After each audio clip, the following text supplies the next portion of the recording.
Olá, eu sou o professor Charles Assunção e nesse vídeo nós falaremos sobre ventilação local exaustora. Nos vídeos anteriores nós falamos sobre ventilação natural e ventilação geral, geral diluidora. Finalmente nós falaremos agora sobre essa ventilação local exaustora que tem características bastante peculiares.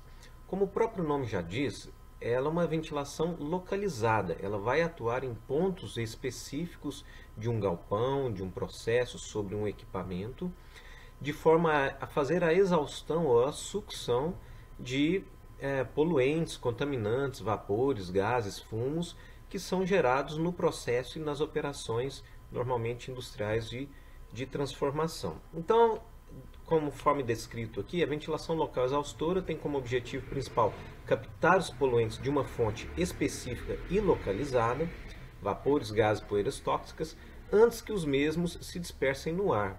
Diferentemente da ventilação local, da ventilação geral diluidora, que usava grandes volumes de ar, uma movimentação grande e que tinha como objetivo abranger todo o galpão, todo o recinto, para exatamente fazer a diluição dos contaminantes, a local exaustora ela vai atuar em pontos específicos. Então, na verdade, as duas podem trabalhar em conjunto, desde que uma naturalmente não interfira no desempenho da outra. E quando que essa ventilação ela é utilizada em detrimento da ventilação geral diluidora? Quando os contaminantes têm uma toxicidade elevada, porque quando essas poeiras, gases, vapores são gerados, possuem essa toxicidade elevada, eles não podem ser dispersos ou misturados, porque isso potencializaria os problemas de saúde e segurança das pessoas que estão trabalhando e que estão ao redor daquele recinto. Então, existem algumas tabelas que já indicam os limites ali onde a gente pode utilizar e não pode utilizar a ventilação geral diluidora, que em linhas gerais ela tem um custo menor do que a local exaustora. E essas aplicações já estão bastante fundamentadas e patentes assim na literatura disponível para nós. Essa figura ela mostra os elementos principais de um sistema de ventilação local exaustora. Então nós vamos ter aqui os captores, que são elementos que vão estar mais próximos ali dos equipamentos, dos processos, cujo propósito é fazer a captação exatamente desses contaminantes. Esses contaminantes serão direcionados por meio de dutos, tubulações, a um sistema de tratamento. Ora, se esses contaminantes eles não podem ser diluídos, naturalmente eles têm que ser coletados e condicionados para que não haja uma contaminação do ambiente ou das pessoas que estão ao redor. Então, normalmente, quando há uma ventilação local exaustora, sempre há um sistema de tratamento, um sistema de coletor, de filtragem, de lavagem de gases. Isso a gente vai detalhar um pouquinho em vídeos futuros, mas por enquanto fica apenas marcado que a gente vai ter um sistema de tratamento dessa mistura ar contaminante. E finalmente o ventilador e a chaminé. É importante destacar que normalmente o ventilador está depois do coletor por alguns motivos. O primeiro deles a gente pode destacar que é o próprio ventilador, para que ele não esteja sujeito a esses contaminantes. Se for uma poeira úmida, por exemplo, essa poeira tenderia a aderir às pás do rotor, no rotor, e provocar desbalanceamentos frequentes, gerando manutenções, paradas do processo do equipamento com uma frequência muito elevada. Então esse é um motivo bastante importante, que justifica o uso do ventilador após o coletor. E o outro é que esse equipamento, com o ventilador trabalhando depois, ele vai trabalhar com a pressão negativa. E em sistemas industriais, os equipamentos sofrem degradação, oxidação. Então, se houver vazamentos, alguns furos, alguma coisa nesse sentido, nesse equipamento, como ele está com pressão negativa, não vai haver o escape desses contaminantes. O que vai ocorrer é uma entrada de ar falso, que pode reduzir a eficiência total do sistema, mas esse efeito é menos danoso do que o escape de poluentes daqui, por exemplo, que ocorreria se o ventilador estivesse antes desse equipamento, e aqui nós teríamos uma pressão positiva. Então, pelo menos esses dois grandes motivos justificam o uso do ventilador após o sistema de tratamento.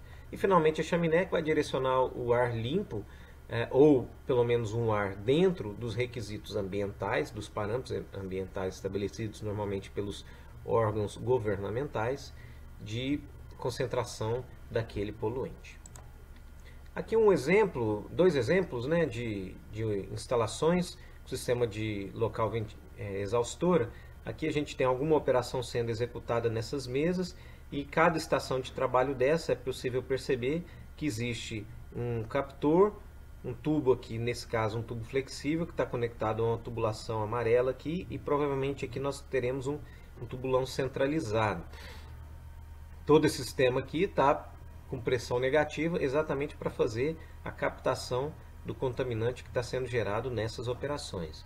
Aqui tem um outro exemplo, um sistema aparentemente de maior porte, aqui um tubulão já que capta de diversas posições aqui. Aqui não está muito claro se aqui já é de fato o captor, mas aparentemente sim. Então vejam que esses sistemas um sistema único, ele pode abastecer diversas estações de trabalho.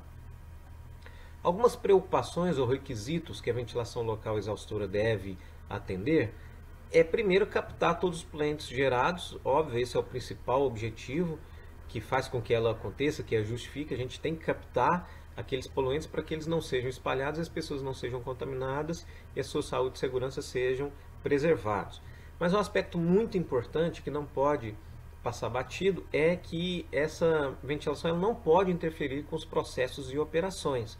Quando falamos sobre a ventilação geral diluidora, colocamos lá como uma grande vantagem a não interferência com os processos, porque de fato o que a gente vai fazer é uma ventilação, os ventiladores ou dutos estarão posicionados em determinados locais na parede, em alguma posição, mas dentro do galpão, no meio ali, realmente não há nenhuma interferência.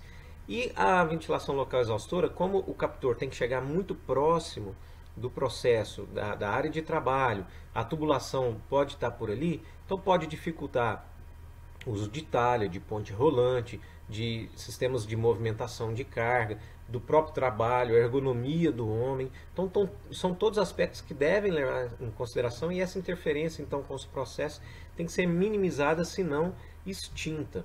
E muitas vezes é um limitante de fato desse tipo de ventilação. E para resolver esse problema muitas vezes gasta-se muito dinheiro e como qualquer processo que a gente está trabalhando, especialmente na indústria que deve ser bastante competitiva, deve ter seus custos minimizados, essa ventilação ela deve ser econômica, tanto em termos de instalação, ou seja, uma otimização de layout para que o mínimo de material seja utilizado, mas também em termos de operação, porque o layout ele vai influenciar diretamente na potência ou no tamanho do ventilador, e esse ventilador, quanto maior ele for, maior a sua potência, logicamente maior vai ser seu consumo de energia elétrica, o que pode aumentar muito o custo de operação daquele sistema. Então, quando a gente pensa em termos econômicos, temos que pensar pelo menos em três aspectos: o aspecto da aquisição do projeto em si, o aspecto da operação e também o aspecto de manutenção, que pode ser uma componente bastante representativa nesse pacote.